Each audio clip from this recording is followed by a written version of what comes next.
Elle fut battue pour avoir donné naissance à des filles, jusqu'à ce qu'un cow-boy veuf déclare « Alors, laissez-moi les élever avec fierté ».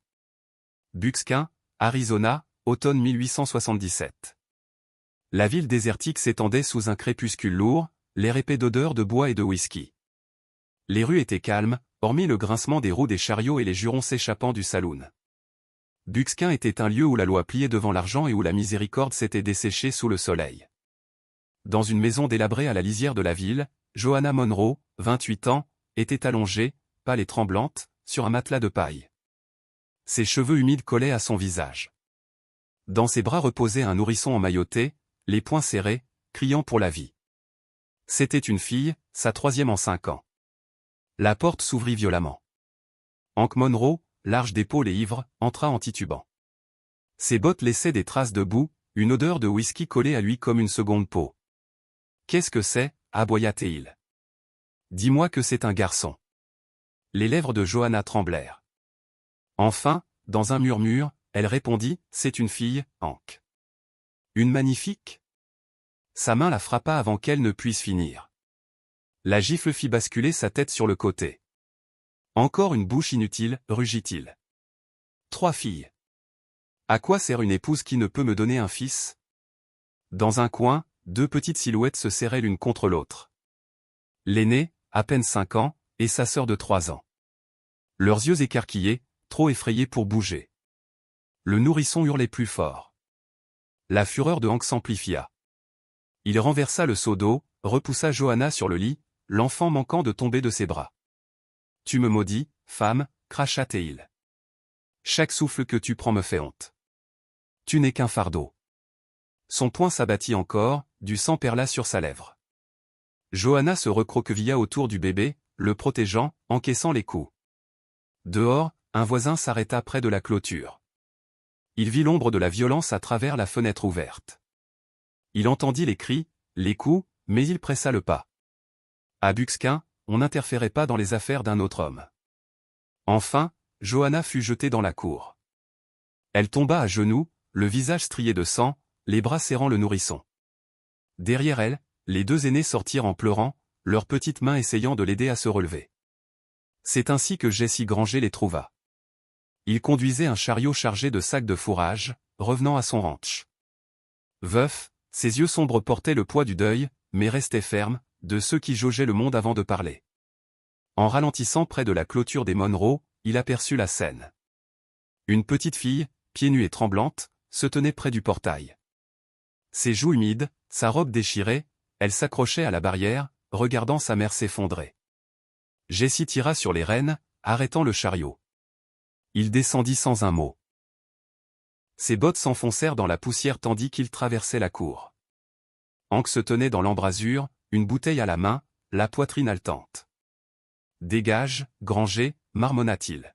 « C'est ma maison, ma femme. »« Ça ne te regarde pas. » Jesse ne le regarda pas. Il posa les yeux sur Joanna, le visage tuméfié, les bras tremblants serrant son enfant, les yeux levés, vitreux, sans espoir. Les enfants gémissaient doucement. Jesse s'arrêta à quelques pas, sa mâchoire se crispa. Il avait vu de la cruauté auparavant, mais voir une femme, tout juste accouchée, brisée ainsi, remua quelque chose en lui.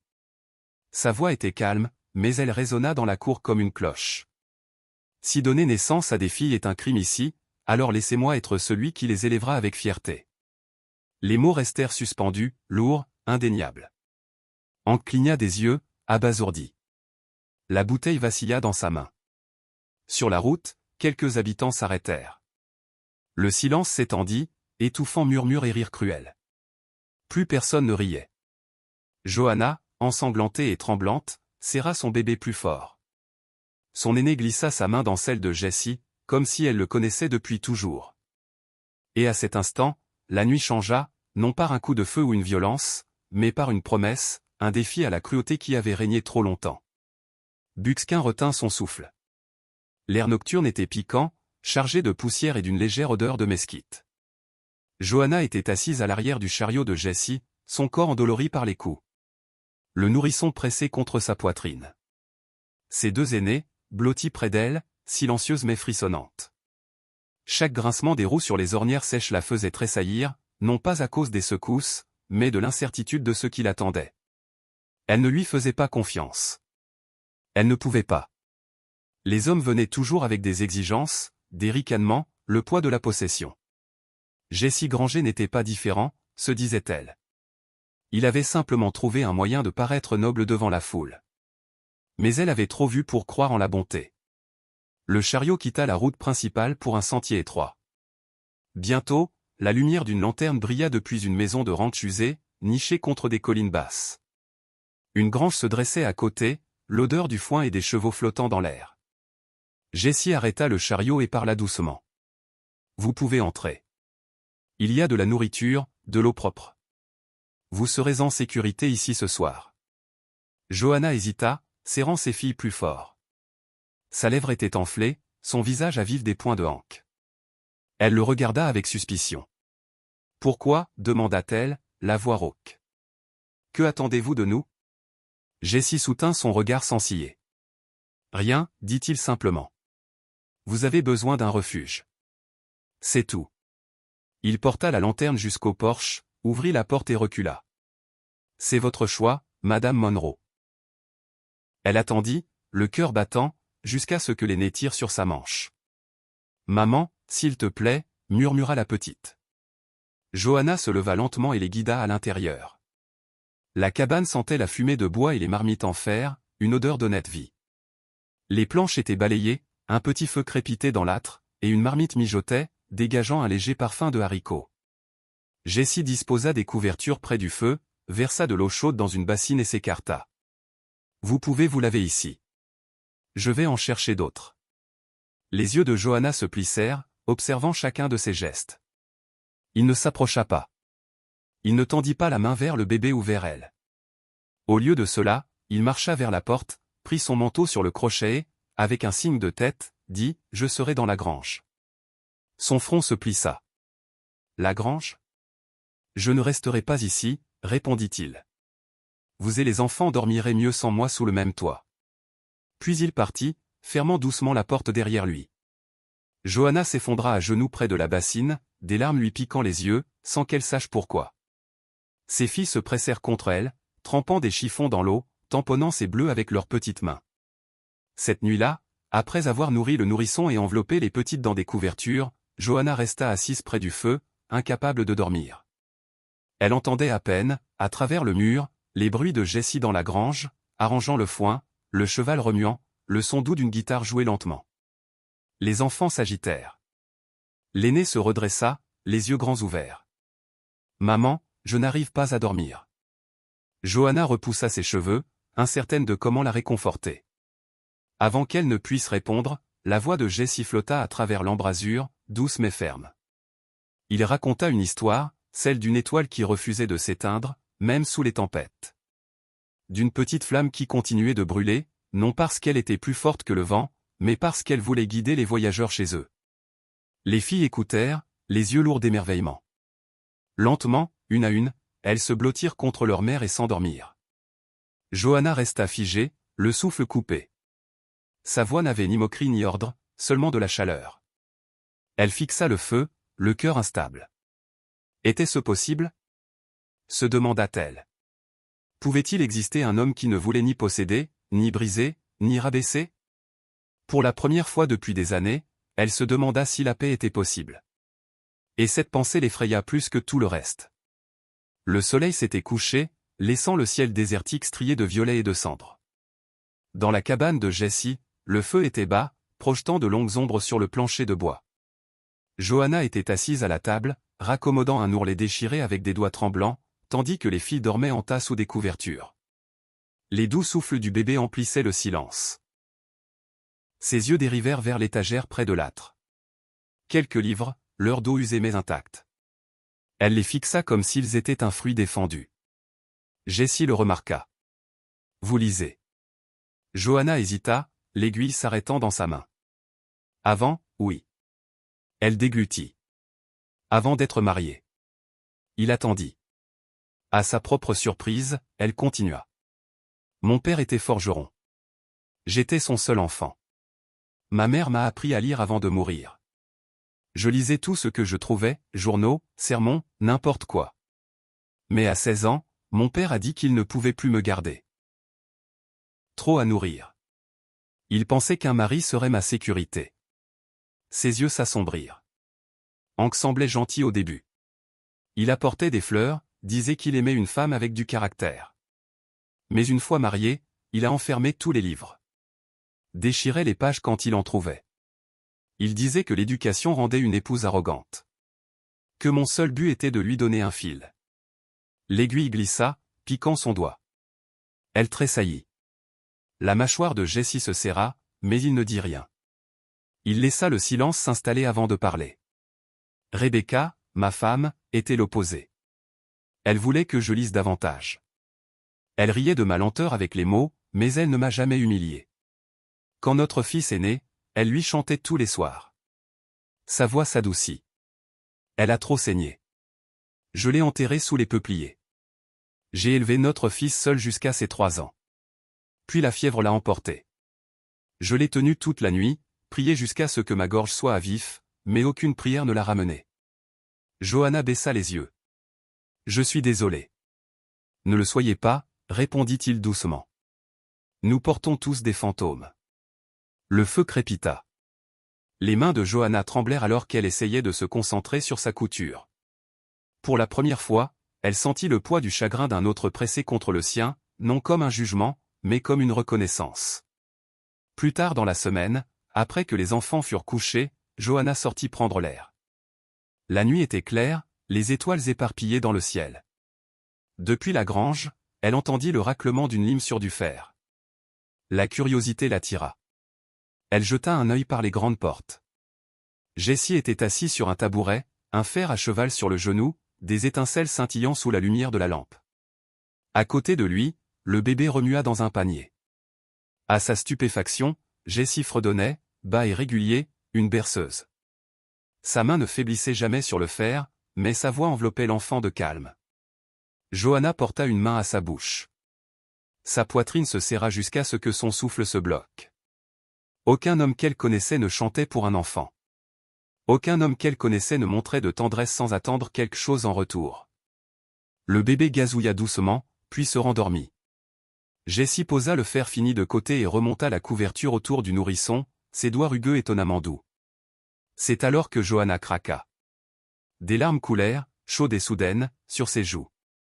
Elle se détourna de l'embrasure, les épaules secouées, veillant à ne pas faire de bruit.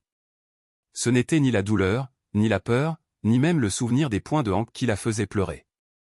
C'était la prise de conscience qu'un homme pouvait être gentil, dans ses mains, dans sa voix, dans la façon dont il regardait un enfant, non comme un fardeau, mais comme une merveille. Pour la première fois depuis des années, ses sanglots n'étaient pas de désespoir. Ils étaient le poids insupportable de l'espoir. La poussière s'éleva en tempête alors que 4 cavaliers galopaient sur la route de terre. Leurs chevaux s'arrêtèrent brusquement à la clôture du ranch de Jessie Granger, les sabots soulevant des nuages qui flottaient dans l'air du soir. Le chef, Hank Monroe, trônait sur sa selle, le visage tordu de rage, une flasque de whisky luisant dans sa poche. « Johanna » rugit-il, sa voix résonnant dans la cour comme une malédiction. « Femme perfide, ramène ces filles ici. Je les traînerai à la maison moi-même s'il le faut. Elles doivent savoir qui est leur père. » À l'intérieur de la cabane, Johanna serra ses filles contre sa poitrine. La plus jeune gémissait. La cadette s'accrochait à sa jupe, et l'aînée enfouit son visage dans l'épaule de sa mère. Des larmes coulaient sur les joues de Johanna, mais son dos restait droit. Par la fenêtre, elle vit Jessie sortir de la grange. Sa démarche était régulière, déterminée. Dans sa main, il ne tenait ni fusil ni revolver, mais un marteau de forgeron, lourd, marqué, honnête. Il marcha jusqu'à la barrière et s'appuya nonchalamment contre le rail supérieur, comme si les 4 hommes armés devant lui n'étaient que du bétail. Hank ricana. « Regarde-toi, Jessie Granger, veuf jouant au sauveur. Tu crois vraiment que tu vaux mieux que moi ?» Le visage de Jessie ne trahissait aucune colère. Sa voix était calme, comme une rivière au débit lent. « Meilleur ? Je ne sais pas. Mais je sais une chose. Sous mon toit, aucun enfant ne sera jamais appelé un fardeau. Ici, ils ne sont pas une erreur. Ce sont des personnes. » Les mots frappèrent plus fort que des poings. Même les chevaux semblaient s'agiter, mal à l'aise. L'un des hommes de main de Hank éclata d'un rire sec et prôna son cheval en avant. Assez parlé. Prenons-les et finissons-en. Sa main se posa sur la crosse de son revolver. Jesse bougea avant que l'arme ne soit dégainée. Il laissa tomber le marteau à ses pieds, le fer claquant contre la pierre, et avança d'un pas, juste un. Ses yeux se fixèrent sur ceux du tireur, froid et inébranlable. « Tire si tu veux, » dit Jesse, la voix basse mais percutante. « Mais sache ceci, le premier qui tire ne repartira pas. La terre sous tes pieds sera ta tombe, et tes amis seront ceux qui t'enterreront. » Le silence qui suivit était étouffant. La tension se tendit comme un fil d'acier. Le seul bruit était le sanglot étouffé d'une petite fille depuis la fenêtre de la cabane. Le tireur se figea. Ses doigts frémirent une fois, puis s'éloignèrent de son arme. Son cheval s'agita sous lui, nerveux. Sur la route, des habitants commencèrent à se rassembler, curieux du tumulte. Quelques hommes, 2 ou 3 femmes, des voisins ayant entendu les cris de Hank. Aucun n'intervint, mais leur présence pesait lourd, les yeux fixés sur Hank, attendant, jugeant. La bravade de Hank vacilla. Il bougea sur sa selle, la rage luttant contre le doute. Pour la première fois, le pouvoir qu'il avait brandi si librement semblait lui échapper. « Allez, les gars, » marmonna-t-il, tirant fort sur ses rênes. « Ce n'est pas fini. » Les hommes de main hésitèrent, jetant des regards entre la posture ferme de Jesse et la foule qui se formait derrière eux. Un par un, ils firent demi-tour. Hank cracha dans la poussière et partit au galop dans un nuage, son orgueil plus blessé que sa chair. La cour retrouva son calme. Jesse se baissa, ramassa son marteau et le raccrocha au poteau de la clôture, comme si rien ne s'était passé. Il ne regarda pas les cavaliers s'éloigner. Il n'en avait pas besoin point depuis l'embrasure de la cabane, Johanna se tenait debout, ses filles pressées contre elle. Elle avait vu la cruauté de Hank 1000 fois, ses poings, sa rage. Mais elle n'avait jamais vu un homme se tenir au grand jour, désarmé, et protégé, non par la violence, mais par la conviction. Ses larmes coulaient librement, non plus de peur, mais du poids inconnu de la sécurité. Pour la première fois, elle vit la différence entre un homme qui régnait par la peur et un autre qui se tenait par l'honneur. Les jours s'étirèrent en quelque chose de plus doux que tout ce que Johanna avait connu. La lumière du matin filtrait à travers les volets de la cabane de Jesse, et au lieu de la voix cinglante de Hank, elle se réveillait au son des rires. Les rires de ses filles. Jesse leur avait promis un cerf-volant. Il découpa des bandes de tissu usé, tailla des branches lisses pour le cadre, et montra aux filles comment tout assembler avec de la ficelle. Leurs petites mains, maladroites mais enthousiastes, suivirent ses instructions comme s'il était un maître d'école. Quand le cerf-volant s'éleva enfin dans le ciel désertique, le tissu coloré flottant contre le bleu, les filles crièrent de joie. Johanna se tenait près de la clôture, la main en visière, regardant Jesse laisser l'aîné tenir la corde. Il courait à ses côtés, stabilisant sa prise, l'encourageant. La scène était si simple, si ordinaire, et pourtant elle frappa Johanna comme une révélation. Ces filles n'étaient pas des fardeaux ici. Elles étaient des enfants, libres de rire sans crainte d'être réduites au silence. Le soir, Jesse dégageait un coin de la table. Il étalait des bouts de papier et des bâtons de charbon, apprenant aux filles à dessiner. Elles griffonnaient des maisons tordues, des chevaux grossiers, des étoiles maladroites. Jesse louait chaque trait. Puis il leur racontait des histoires, des récits de femmes qui avaient traversé des montagnes, défendu des convois, soigné les malades, construit des villes à main nue. Sa voix était calme, ferme, révérencieuse. Johanna écoutait, stupéfaite. Personne n'avait jamais parlé des femmes autrement que comme des épouses ou des mères destinées à servir. Et pourtant, cet homme disait à ses filles que les femmes avaient du courage, qu'elles façonnaient le monde. Un après-midi, pendant que les enfants faisaient la sieste, Johanna s'attarda près de l'étagère de livres. Elle toucha le dos d'un volume usé, un recueil de fables qu'elle avait aimé enfant. Elle murmura le titre, osant à peine espérer. Ce soir-là, Jesse posa un carnet neuf devant elle. Sur la première page, de son écriture rugueuse, il avait recopié l'histoire d'ouverture de ce livre. « Je me suis souvenu que vous l'aimiez », expliqua-t-il, presque timidement. Certaines pages étaient déchirées. J'ai pensé que ça pourrait t'aider. Sa gorge se noua. Elle traça les lettres du bout des doigts, les larmes montant. Pour la première fois depuis des années, elle lut à voix haute, hésitante mais ferme, et il écouta comme si chaque mot était précieux. puis vint la nuit où elle tomba malade. Rien de grave, peut-être une fièvre d'épuisement, mais cela la secoua. Elle était allongée sur le petit lit, grelottante, incapable de garder les yeux ouverts. Jessie apparut à son côté avec une tasse fumante de tisane.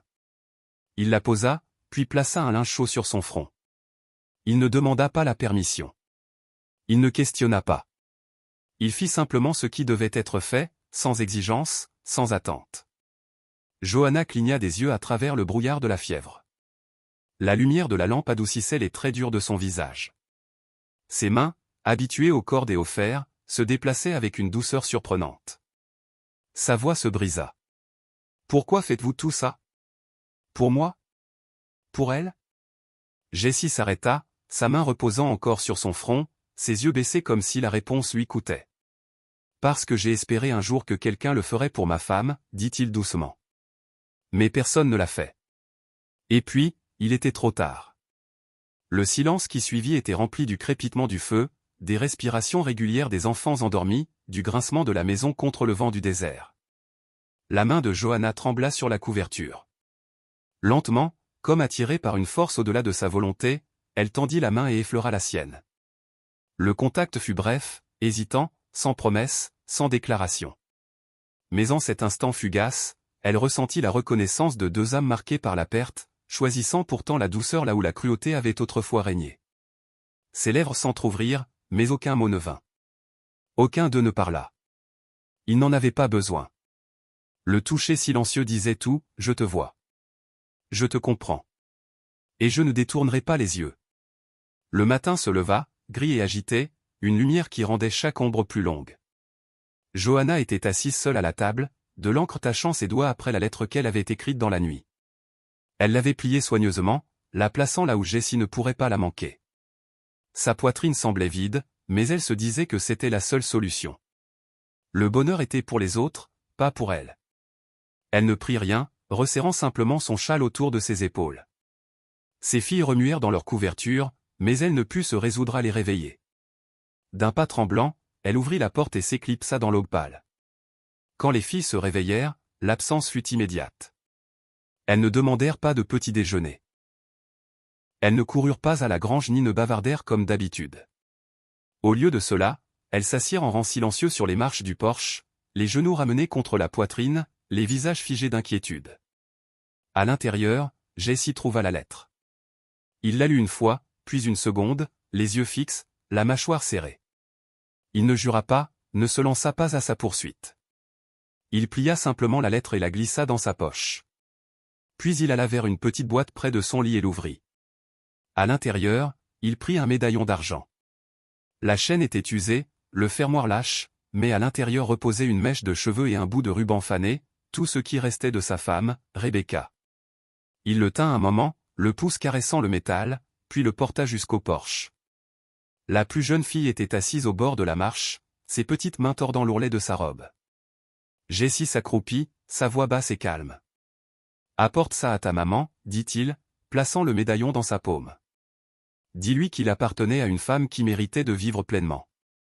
Dis-lui qu'elle le mérite aussi. L'enfant cligna des yeux, écarquillé, serrant le médaillon de toutes ses forces.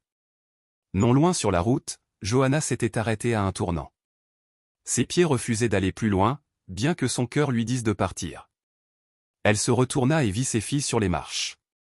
La plus jeune tenait quelque chose de brillant contre sa poitrine, criant d'une voix tremblante, « Maman, ne pars pas, Jessie dit que tu mérites de vivre joliment. » Les mots transpercèrent la peur de Johanna, coupant plus profondément que tous les coups de hanque. Ses genoux fléchirent. Elle revint en titubant vers le porche, les larmes brouillant sa vue.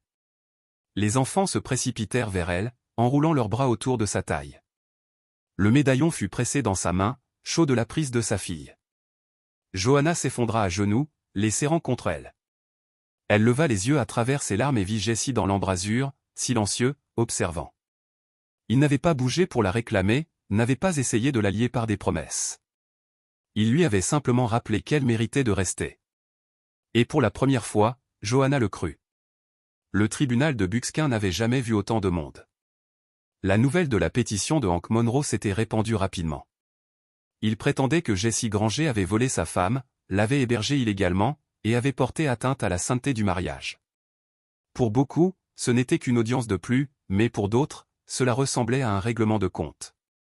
Le juge, un magistrat itinérant, était assis à l'avant dans un manteau noir usé, son marteau posé lourdement devant lui. Hank se tenait dans l'allée, l'air suffisant, son orgueil meurtri maquillé en indignation vertueuse. « Votre honneur, déclara-t-il, la voix tranchante d'une outrage bien répétée. Cet homme a volé ma femme de chez moi. Il a monté mes enfants contre moi. Je demande que la loi me rende ce qui est à moi. » Les murmures parcoururent la foule. Jessie se leva lentement de son banc. Ses larges épaules semblaient porter non seulement son propre chagrin, mais le poids de tous les regards dans la salle. « Votre honneur, dit Jessie, la voix ferme. S'il faut blâmer quelqu'un, que ce soit moi. J'ai accueilli Johanna et ses filles chez moi. Je leur ai donné un abri. Si vous appelez cela un vol, alors je suis coupable. » Le juge plissa les yeux. « Et la femme elle-même, n'a-t-elle rien à dire ?» Johanna se leva. Sa main tremblait, mais sa voix résonna clairement.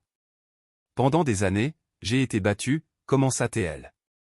Chaque enfant que j'ai porté était une déception parce que je n'ai pas donné de fils. On ne m'a pas permis de lire. On ne m'a pas permis de parler. Je n'étais pas vue comme une épouse ou une mère, seulement comme un outil pour porter ses espoirs. Quand je suis tombée dans la poussière, saignant, mes filles regardaient. Voilà ce qu'était mon mariage. » Des hoquets parcoururent la galerie. Johanna releva le menton, ses yeux brillant d'une force longtemps enfouie. « Je n'ai pas été volée, dit-elle fermement. J'ai été sauvée. » Pendant un moment, le silence pesa lourd. Puis une silhouette frêle se leva des bancs. C'était Madame Agnès Whitfield, la vieille bibliothécaire qui vivait à Buckskin depuis avant que beaucoup ne s'en souviennent. Elle s'appuya sur sa canne, sa voix fine mais inébranlable. « Johanna n'a jamais appartenu à Hank pour qu'il la perde, dit-elle. Elle est elle-même, et cette ville l'a vue changer. Elle a lu pour nos enfants sur la place. Elle a appris les lettres à nos filles, leur a raconté des histoires de femmes dignes d'admiration. Elle n'est pas une propriété. Elle est un exemple. » Une à une, d'autres femmes se levèrent. Une épouse de rancher aux mains calleuses, une lavandière encore en tablier, une institutrice. Chacune raconta comment Johanna avait partagé des bribes de savoir, murmuré des encouragements à leur fille, montré qu'une fille pouvait être plus qu'un fardeau. Hank bafouilla, le visage rouge. Des mensonges, tout ça.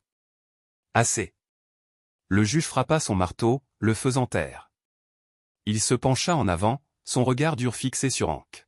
« La loi de ce territoire ne donne pas à un homme la propriété de l'âme d'une femme, déclara le juge. Une épouse n'est pas du bétail à marquer ou à réclamer. Elle est une personne, et une personne peut choisir où elle appartient. » Il frappa le marteau une fois. Le son claqua comme le tonnerre. Ce tribunal décide que Johanna Monroe est libre de vivre où elle veut. Aucun crime n'a été commis. L'accusation est rejetée.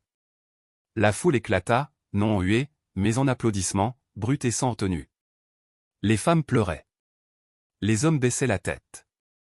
Les filles de Johanna s'accrochaient à ses jupes, leurs yeux écarquillés comme si elles voyaient leur mère pour la première fois. Jessie resta immobile, les mains jointes devant lui, mais ses yeux rencontrèrent ceux de Johanna à travers la salle. Aucun mot ne passa entre eux, pourtant tous deux savaient que quelque chose avait changé à jamais. Pour la première fois à Buckskin, la loi avait parlé non pour le mari, mais pour la femme. Et à cet instant, Johanna Monroe n'était plus une possession. Elle était libre. Le vieux pommier derrière le ranch de Jessie se dressait depuis des décennies. Ses branches tordues par l'âge, son écorce rugueuse comme du cuir. Ce printemps-là, il éclata en fleurs, des pétales pâles tombant comme de la neige à chaque brise. Sous son ombre, des bancs avaient été construits avec des planches brutes, et une couverture avait été étendue sur le sol. Ce n'était pas une église, mais c'était sacré à sa manière. La ville se rassembla discrètement, pas tout le monde, mais assez. La bibliothécaire avec sa canne, les épouses de rancher, quelques voisins qui autrefois n'avaient fait qu'observer.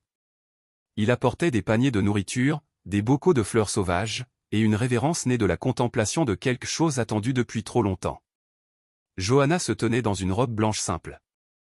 Pas de soie ni de dentelle, juste du coton, soigneusement cousu de sa main.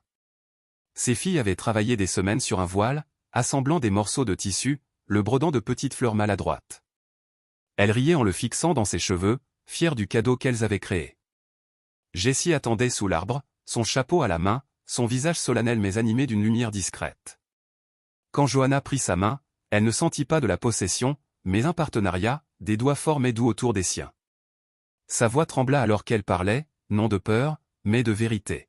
« Je croyais autrefois que mon seul but était de porter des enfants, dit-elle doucement. Je pensais que je ne pouvais pas vivre, seulement endurer. Mais tu m'as montré autre chose. Tu m'as appris que je pouvais aimer et être aimé en retour. » La foule se tut, écoutant. Les yeux de Jessie s'adoucirent alors qu'il se penchait vers elle. « Et ces 3 filles, murmura-t-il, sont la plus belle preuve de vie qu'une mère puisse donner. » Ses larmes coulèrent librement alors, mais ce n'étaient pas les larmes de honte qu'elle avait connues auparavant. C'étaient les larmes d'une femme qui avait enfin quitté les ombres. À un signe de Jessie, l'aînée s'avança, portant une petite boîte en bois. À l'intérieur reposaient 2 anneaux simples, des bandes d'argent lisse, martelées par les mains de Jessie à la forge. La fille les glissa soigneusement dans la main de sa mère, puis dans celle de Jessie. Ils les échangèrent sans éclat, glissant le métal sur la peau comme pour sceller quelque chose qui était déjà vrai. Madame Whitfield, la bibliothécaire, se leva tremblante de son banc. Dans ses mains, elle tenait un papier plié. En s'éclaircissant la gorge, elle lut un court poème, sa voix tremblante mais forte. Pas des chênes mais des racines, pas de la peur mais des fleurs. Ici, sous le pommier, une femme trouve sa place. Les mots se mêlèrent aux branches, se fondant dans l'odeur des fleurs. Quand Jessie embrassa Johanna, les filles applaudirent et crièrent, leur rire résonnant dans le verger. Les voisins souriaient, certains essuyant leurs yeux. Le repas simple qui suivit au pain, ragoût, pommes fraîches avait le goût d'un festin. Alors que le soleil se couchait, peignant le ciel d'une lumière ambrée, Johanna regarda autour d'elle. Autrefois, sa maison était faite de murs de silence et de coups, un lieu où ses filles se recroquevillaient dans les coins. Maintenant, elle dansait pieds nus dans l'herbe, poursuivant les pétales qui tombaient comme des bénédictions. Elle posa sa tête contre l'épaule de Jessie. « Nous sommes une famille maintenant, murmura-t-elle. Il pressa un baiser dans ses cheveux. Nous l'avons toujours été. Il fallait juste que le monde le voie. Sous le pommier en fleurs, les rires des enfants s'élevaient comme un hymne. Une maison qui autrefois ne connaissait pas la joie était devenue un foyer, un lieu d'apprentissage, de sécurité, de fierté. Johanna Monroe n'était plus la femme battue pour avoir donné naissance à des filles. Elle était une mère chérie à cause d'elle, et une mariée qui avait enfin choisi sa propre vie. Si cette histoire a touché votre cœur, si le voyage de Johanna de la douleur à la liberté vous a rappelé que l'amour peut fleurir même dans le sol le plus aride, ne le laissez pas s'arrêter là. Appuyez sur le bouton « J'aime », partagez-le avec un ami qui croit encore en l'espoir, et abonnez-vous pour plus d'histoires de courage, de rédemption et d'amour qui défient les obstacles. Parce que, sur la frontière, les balles peuvent briser le silence, mais c'est l'amour qui écrit l'histoire. À bientôt pour la prochaine aventure, partenaire.